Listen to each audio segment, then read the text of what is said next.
I'm a 24-year-old woman, and for the past 5 years, I was in a long-distance relationship with my now ex-boyfriend, who is 25 years old.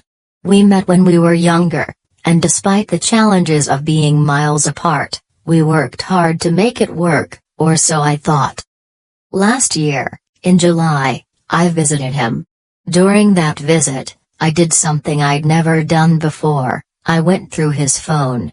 I wasn't looking for trouble, but deep down, I think I already knew something was wrong.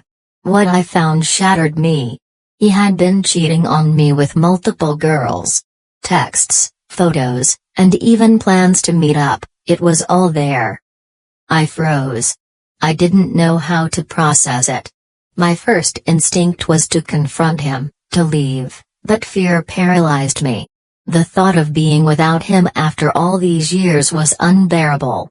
So, I made a decision I regret to this day. I stayed silent. I didn't tell him I knew and convinced myself that if I stayed, things would somehow get better. But the betrayal festered inside me. Every time I looked at him, I felt a mix of love and resentment. I couldn't shake the feeling of inadequacy, wondering why I wasn't enough for him. It was eating me alive. A few months later, I made another terrible decision. I agreed to hook up with a friend who had been supportive during my struggles. At that moment, I was desperate for validation, for someone to make me feel wanted. But when the time came, I couldn't go through with it. We kissed, and that was it. Even so, I felt an overwhelming wave of guilt wash over me. Around the same time, my boyfriend told me something that added to my turmoil. He said he didn't want kids and didn't plan on marrying me. It was a knife to the heart.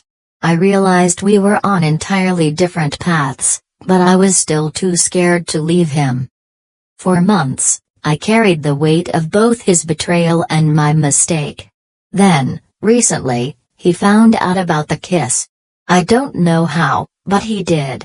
He was furious and called me every hurtful name imaginable. He accused me of ruining the relationship and told me he never wanted to speak to me again. I tried to tell him I knew about his cheating, but he refused to listen. Instead, he focused solely on what I had done. He labeled me a WE and said I was the sole reason for our breakup. Now, I'm left alone, suffering for something we both played a part in. He seems to be moving on effortlessly, while I'm stuck, replaying every mistake in my mind. I've tried reaching out to him, even if it means hearing him belittle me, but he's blocked me everywhere. I hate what I did, and I regret it every single day. But I also hate that I stayed silent about his betrayal. It feels like I'm bearing the weight of this breakup alone while he walks away unscathed. How do I move on? How do I forgive myself and let go of someone I thought was my forever?